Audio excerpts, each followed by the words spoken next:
Hi everyone, just saw this very cool tool that can compare multiple LLMs and give you performance metrics. So for example here, I can come in and compare, and they have all these different models here, by the way. They have all of the open source, big open source one.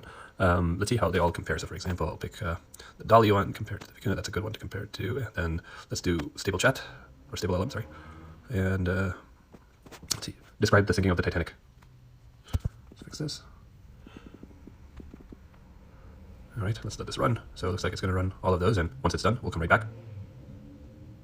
Right, here you go. So I came back with some answers. You can see the first one is pretty verbose. Let's see, what models are we comparing? The DALL-E, stable Vicuna, and stable LM. DALL-E one came back with quite a bit verbose answer, about 9.8 seconds. Cost is pretty cheap, you know, 0.02 of a cent. Compare that to this other model, Vicuna, which gives me bullet points.